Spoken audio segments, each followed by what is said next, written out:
Some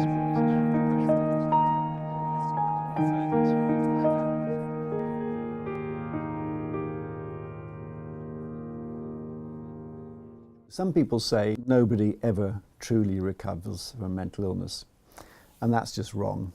So I'll give you two examples. Where I work with young people who are developing psychotic symptoms, really quite severely unwell, I'd say that within about a year, half have fully improved, fully recovered, and go on and never have another problem again. Second example, let's think about Serena Williams, the well-known tennis player. So a few years ago, her sister was shot and killed in a drive-by shooting accident in Los Angeles. And Serena then had a severe period of depression. For several years she didn't talk about it, but now she talks about it.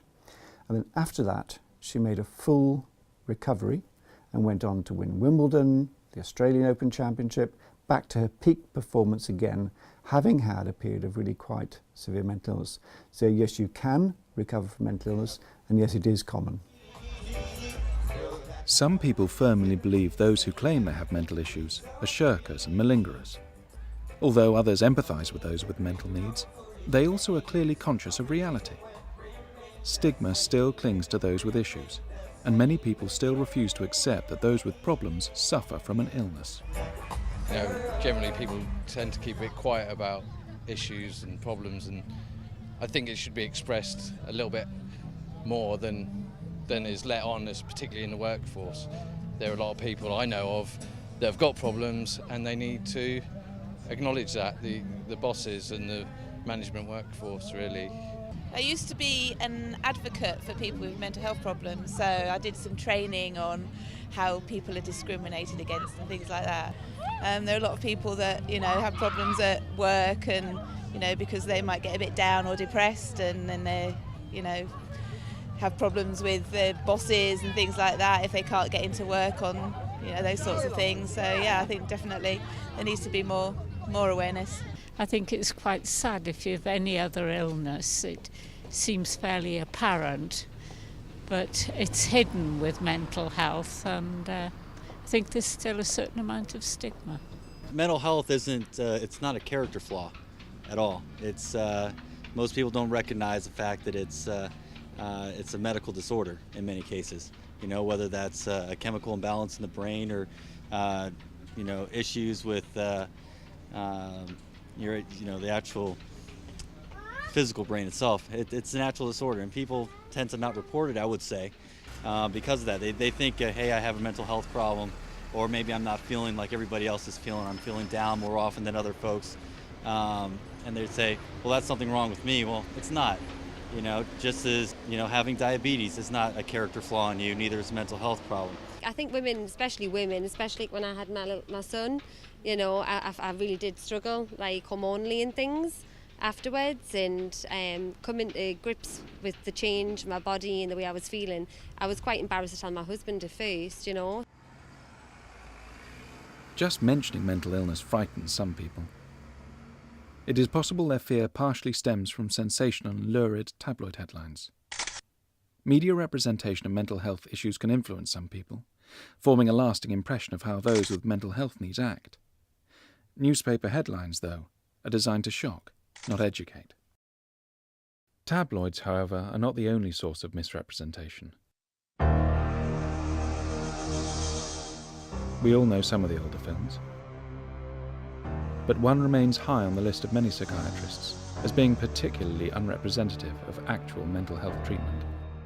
I think the film that really affected attitudes to psychiatry and ECT was One Flew Over the Cuckoo's Nest.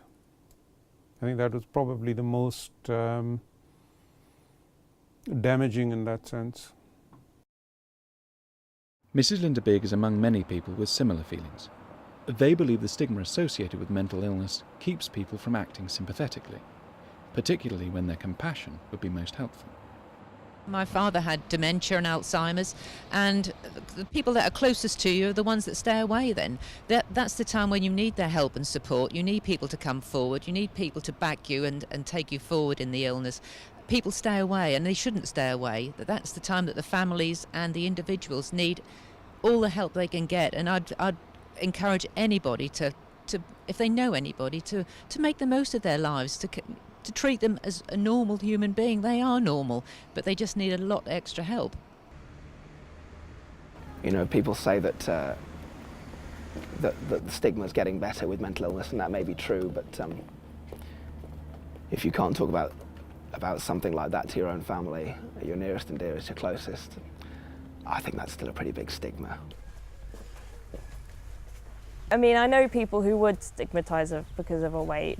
I mean, my friends talk about other people who are overweight, but it's just something that people do feel strongly about or do poke fun. But I mean, I've never fully seen it done to Ruth apart from the bullying side of it, but I'm sure there are people who would stigmatise it. It is very hurtful to hear people say, oh, you're just being greedy, because for me it's an everyday struggle to when you get up in the morning you think this could be a good day, or this could be a day where I lose control, and then if I lose control I then have to deal with the guilt and the shame of what comes with it, everything that comes with it. It's not so simple as eating a bit too much, it's everything connected with that will then affect you for a long time. You gather all those feelings up inside you, and it makes it difficult to keep going.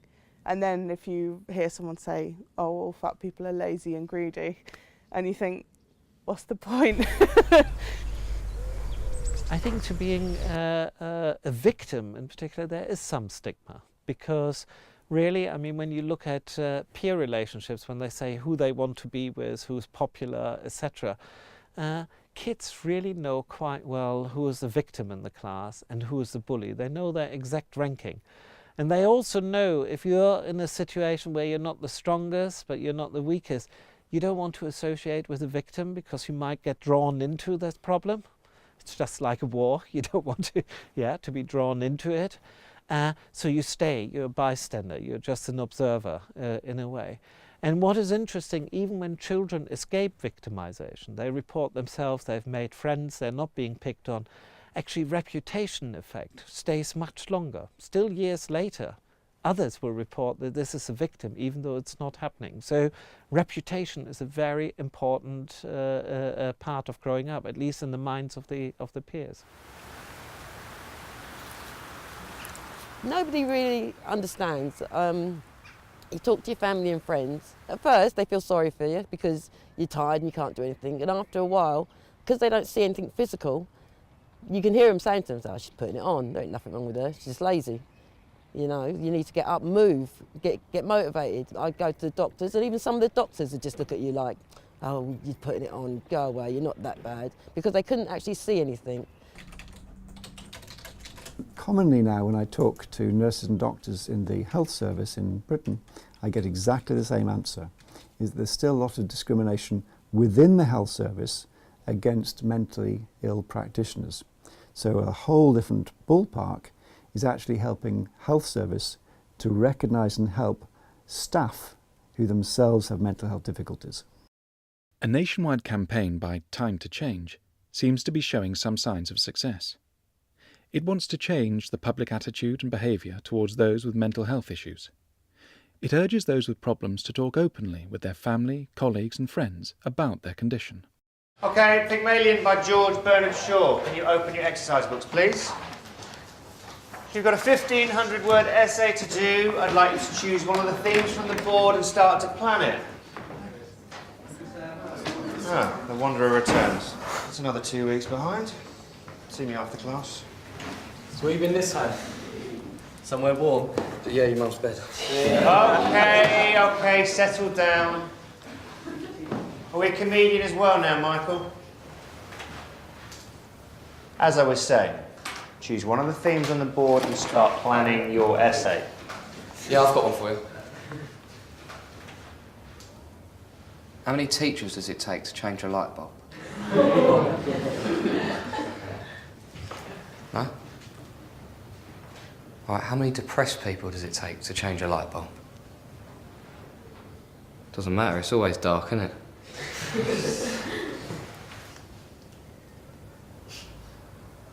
When you wake up, you got a dead arm. You can't control it, can't make it do anything. Imagine that in your whole body, in your mind, your whole life. Remember when I was off school? Remember all the jokes?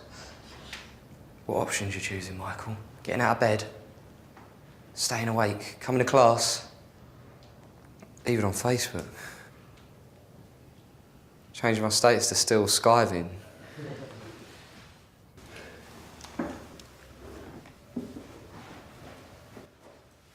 I feel people need to know that mental illness is a part of life.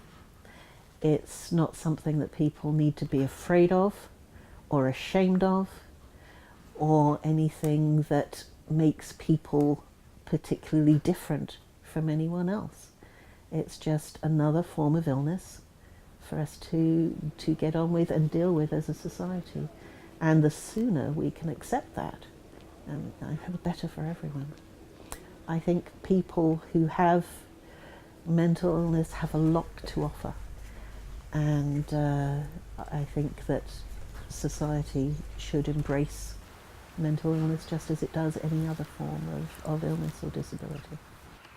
I think people are becoming more understanding of mental disabilities. We've had a friend recently, just before Christmas, committed suicide. Completely normal to everybody on the outside, but he had a lot going on in his head. And I think if somebody had had the time and the trouble to sat down with him and talk to him, maybe he would be here with us today.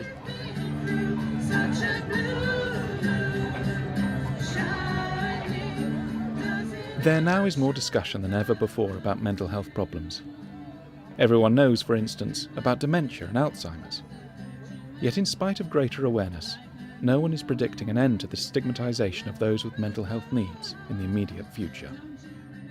The phrase that comes to mind is something like, it's a long march over hundreds of years to move from a scenario where people with mental health difficulties are excluded, stigmatised, where they become, the wandering poor, through a phase where various institutional solutions are offered, which have a lot of disadvantages, but some advantages as well, to the modern solution where most care is at home, it's in the community, and only where it really works well do people have relatively short periods in a hospital setting. And we're some way down that journey, but there's a huge way to go with stigma, even in the most developed Western societies and certainly around the world.